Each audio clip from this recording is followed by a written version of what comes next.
Right, watch out, welcome back. Okay, this is where we left it. Now let's dig some holes in the side and cut some suitable tubes to fill them.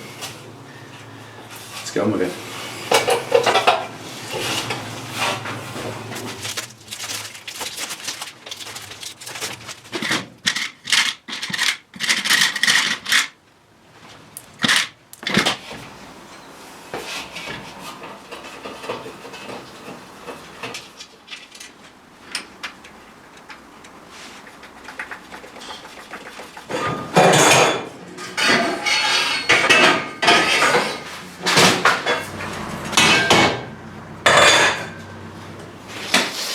Alright, just before I get started today, I just want to say a massive thank you to our patrons. I don't do it enough, I really should. Patron support is something that keeps us going here at the channel. It pays the expenses that we constantly incur, and sometimes I say that and sometimes people hear it a lot and they don't really understand what it means when you say what costs, what you're actually talking about. Well, let me show you. Yesterday I had no choice. I ran, as you know, I use discs and whatnot. I use these things all the time. Sanding discs for grinding down the metal that's been welded, cutting discs for cutting out metal, and the grinding discs, and of course right down to these, the paint removal fleece, the polishing fleeces, you know, all of these I use. They're like £5 each, those. So I got to the point where cutting those big thick brackets out, I got down to that. That's my last cutting discs, that's it. Haven't been to the weld supply shop where I get all this for about 6 months, so I walked back in there and just gave them a little list of stuff, and this is what I actually needed to buy, and this is what our patrons help us with. This is the support that we get and that makes this project possible. Just this one carrier bag full of stuff,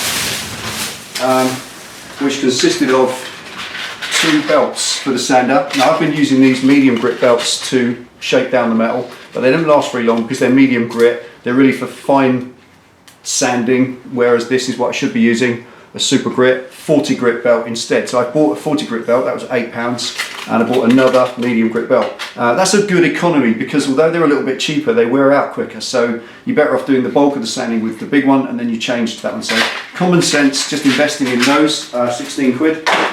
These things, another one of those, that's great for removing paint and all sorts of things. I've seen those loads of times, I'll show you those. I think they're called fleeces, paint removing, polishing fleece. These two, that's a coarse and a medium grit. These are for polishing up the metal. When you've finished grinding it down, they take the final scratches out, and they're better than flat discs because basically they're bits of Scotch-Brite glued in and they're super hard, so they work very well. And I know you've got your, you know, you've all got your favourites, but I found those work for me, so I had to get 3 of those.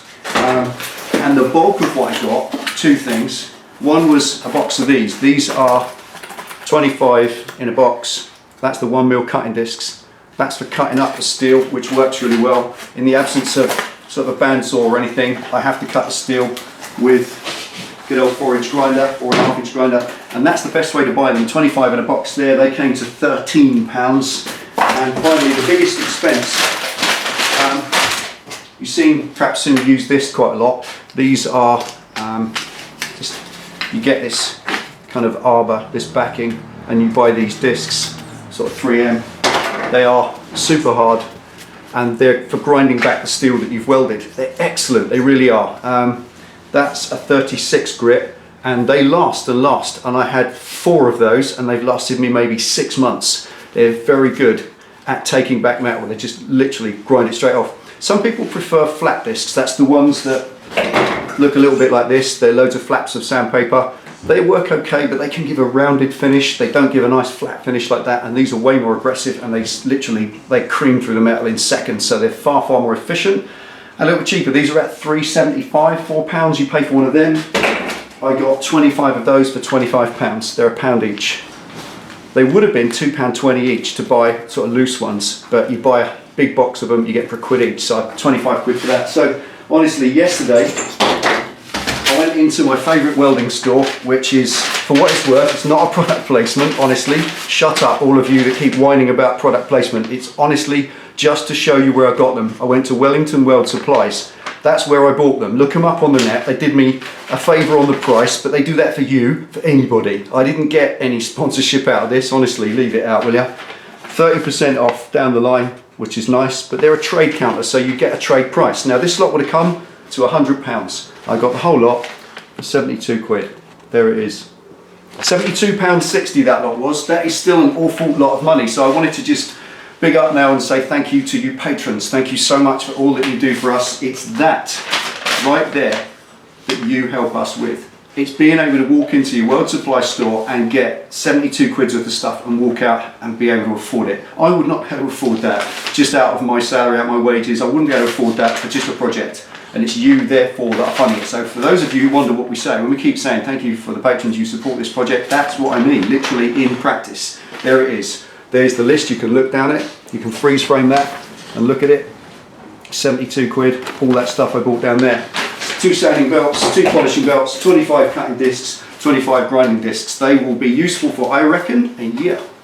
I reckon I won't have to go back and buy these for another year. So that's the right way to buy it. Kind of cash and carry, buy a little bit cheaper. So here we are. Thank you, patrons. Thank you so much for all that you do for us. It really is a great help. You are funding this build. You are helping me and Penny pay for the consumables along the way.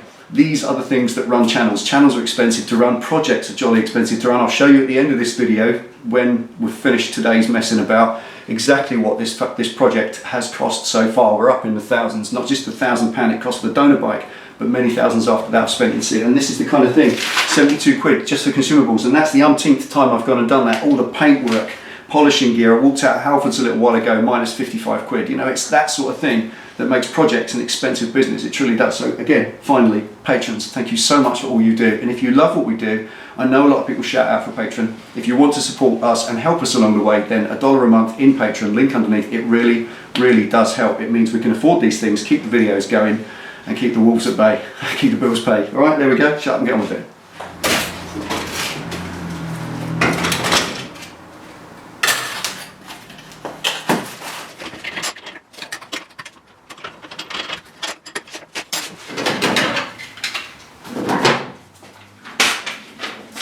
Okay, just before I get stuck in, one more little nugget for you. I like to impart these things as I go along if I can, so if you're going to do this yourself, you can learn from it. Now if you want to mark a piece of tubing around the top, I need to cut this piece of tubing straight.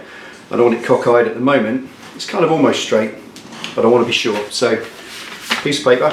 Obviously any piece of paper is a perfect 90 degrees, so if you put that round the tubing, I'm just going to straighten up the end of it, so I'm not going to cut much off. Say that much. If you come around the top and line up the piece of paper there with the corner of its other end like that, then you have perfect 90 degrees. So if I mark around there now, I can already see it's higher one side than the other. So if you mark around there now, you'll get a perfectly straight line. If you can then cut that perfectly straight line, or at least sand back to it, which we'll do on the belt, then I will have a guaranteed 90 degrees on the end of that tube. There you go. Learned that little nugget from Milo. God rest him. Cheers, Milo.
Right, there we go.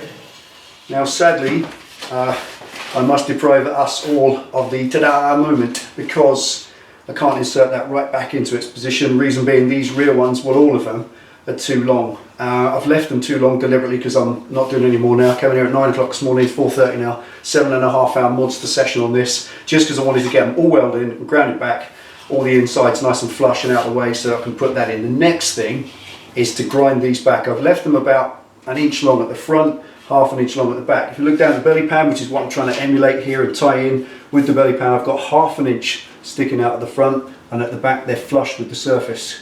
So I'm going to grind about probably just over 1/4 inch of each of these, and I may do that more slant, less slant. I may straighten them up, I may slant them, I don't know yet. I may give them an undercut, I'm not sure. That's why I'm going to wait, because I can't quite be sure. I think that this is an opportunity to make a really good result. If you rush it, you know what it's like, you don't. So at the moment, because of these being deliberately left too long, ready to cut back, they are about 3mm too wide to go between the forks. So I can't push that right back and show you the finished look. Sorry about that, it'll be next time. But for now, there it is, one mudguard, and exactly the look I wanted. Lots and lots of fun. Fabrication is just about the best thing you can do on any bike. It totally and utterly makes it your bike, doing unique, customized things. Even if they're weird, even if they look odd, it doesn't matter, it's unique, it's yours, only you did it and only you own it, and that's fantastic. When someone says, where did you buy that? You say, I made it. That's the coolest thing ever. And as I said right at the beginning of this video, fabrication costs masses and masses of expenses all the time. Materials, metal, all that steel tubing years ago I bought, it's still there, still serving me well. It's good investment, all of it, but these materials, stuff like this, it all has a cost. So if you want to support what we do, Patron link underneath, that would be really, really appreciated. Just $1 a month, we don't want you to put any more in than that, just to make sure that we've got that little bit coming in, just a little bit of money so we can pay for all this and keep this project rolling along to a conclusion, because next year, once the spring comes, I want to get this thing finished and get a different bike on here, something utterly different, start modifying the frame, make something more radical than this, more interesting, more stuff for you all to watch. So if you're supporting it, we're making it. There we are, that's it for today. Next time, profile these back in, fit it in position, and then I can start getting the bodywork in there and the primer and make it match all this stuff. I think that's enough one day. 7.5 hours. Take it easy, thanks for watching, ride safe, see you next time. Hair from my nose. How comes I always cook far too much spaghetti? And why's no clever scientist ever interviewed a Yeti? How comes retail prices always end in 99? And how comes my computer doesn't work all the time? I don't know, I don't know, don't ask me mate, I don't know, I don't know, I don't know, don't ask me mate, I don't know.